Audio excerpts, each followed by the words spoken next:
Yeah. Now, you had a article too as well, Mhm. talking about brain functions. All right, So go on. You want to this nerd is out? I know you're going to nerd yes. out, but go ahead.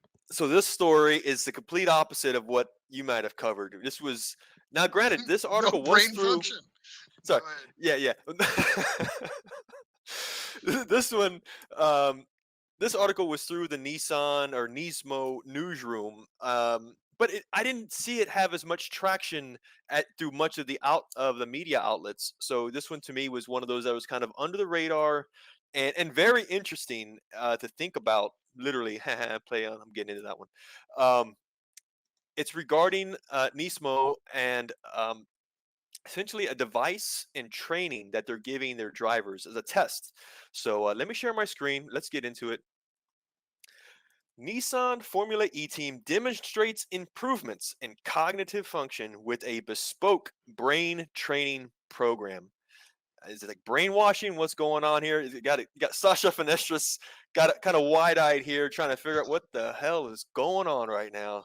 But honestly, it is a awesome story here. I'll give you a little bit of a rundown.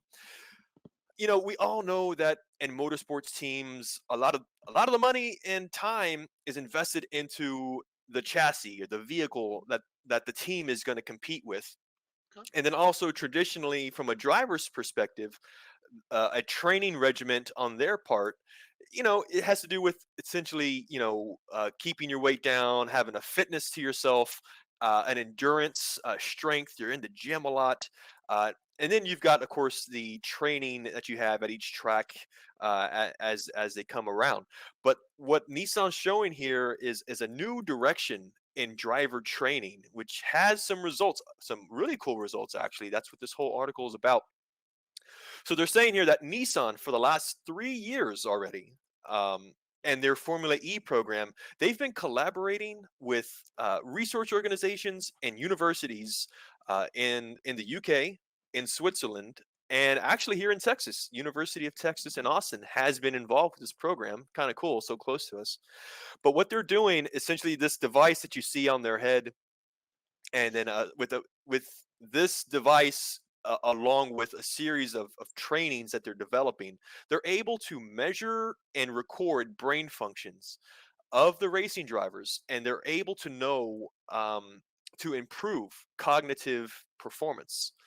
um, they're calling it the brain to performance program, and it's pretty crazy. After 3 years, why have we not, especially us, Miles, we're typically digging on a regular basis.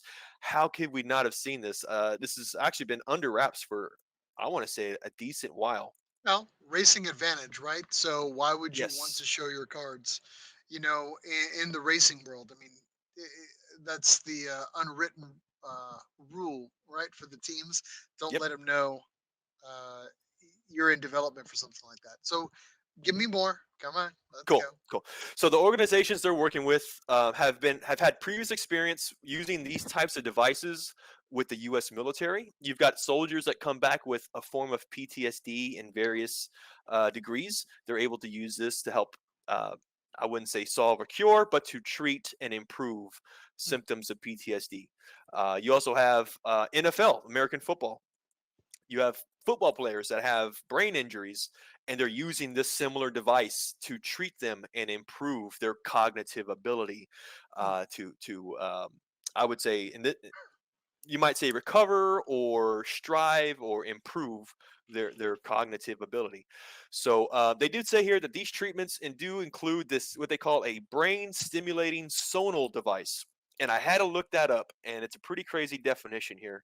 They're saying a sonal device uses cutting edge, non invasive technology that reshapes your brain waves to effectively improve your brain health for general well being. You're reshaping brainwaves, dude. Like, how freaking, that's some intense stuff, man. And this is what Nissan is doing to help improve their drivers' performance.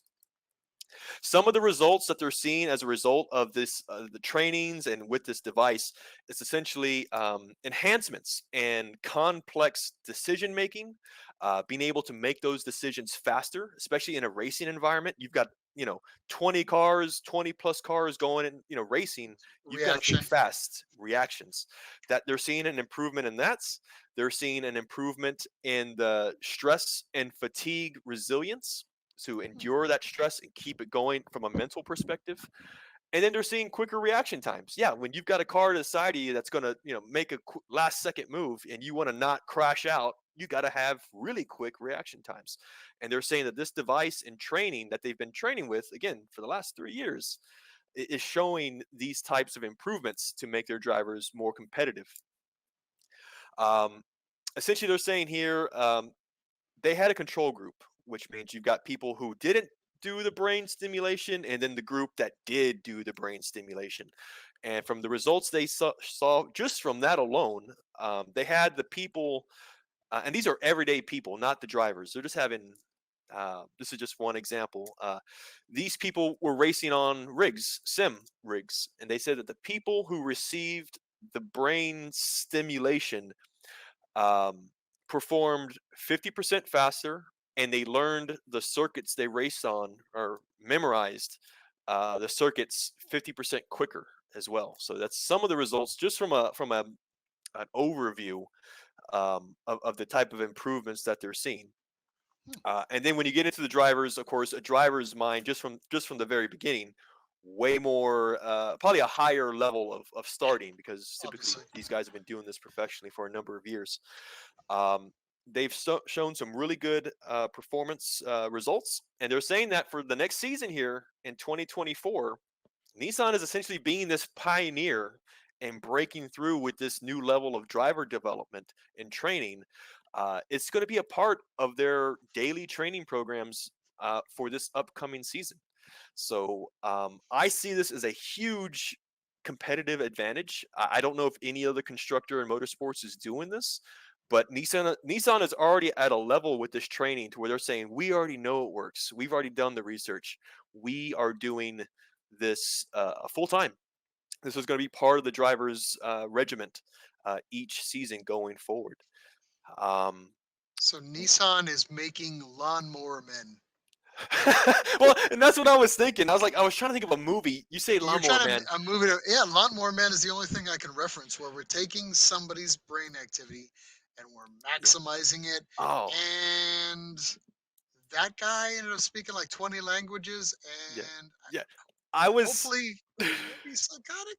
I, I the movie I was thinking of was Limitless. Did you ever see that Bradley Cooper I Limitless? The did, where he was pill. starting to where he was starting to pop the pills, and then he was just getting extreme intelligence and a short Intelligence. tempered. If I ever have Sasa Finestras, the Nissan driver, come to me and touch my heart, touch my chest, and be like, "You're gonna have a heart attack in 6 months," I'm like, "Oh shit, man! This guy, he's just gonna be like, he's gonna be so far advanced. His helmet's gonna need to be like 3 times bigger because of Yeah, all the he's work gonna that be they're sticking doing. out like that, like The the old bigger, Martians they're gonna need from the bigger Hanna helmets. Barbera commercial. Yeah, Hanna Barbera cartoon. He's just sticking Yeah. out with a When yeah, you start seeing Nissan drivers with helmets, the biggest helmets in the freaking yeah. race, then you know something's up. They're The doing vein something. that pulses. Yeah. Ion Dasgupta says cyborgs. Who Was that another knows? movie? I think that No, might be another one. no. I think he's just saying that we're trying slowly building towards that. It's a Yeah. possibility. Who Yeah. knows? All right, Yeah. I do want to say one more thing though before we move on. go on. When it comes to motorsports, I really think, this whole article really focused on mental performance. But I think an aspect that we're gonna see this actually improve on as well, and perhaps even more so, would be drivers' mental health. This could be a thing, I believe, because there's a lot of things that drivers go through. I mean, no matter what session it is, qualifying or race, you've got a lot of pent up stress or fear or some sort of anxiety that you really or a mental block because you've got guys that you've Yeah, I was heard gonna it in say that interviews and stuff. that's kind of what came to my mind first. You know, if you got guys that are trying to get over a particular hump, like maybe they, just had a bad couple runs, bad couple races, or maybe getting Yeah, over an accident, something like we've seen historically in races where you've got somebody who's has that essential fear put into them after something that's traumatic, like an accident. So maybe that would help them develop past that and kind of help redevelop that driver back to their original condition, if not surpass that. So yeah, pretty interesting. I agree, man. I really see this as an opportunity to really expand not only from performance though, but into mental health. It's really, really cool, man. Um, Again, props to Nissan, guys. For those who are interested, we're gonna have these all our articles on our show notes. Take a look for yourself. There's some really good stuff happening too. Mhm. So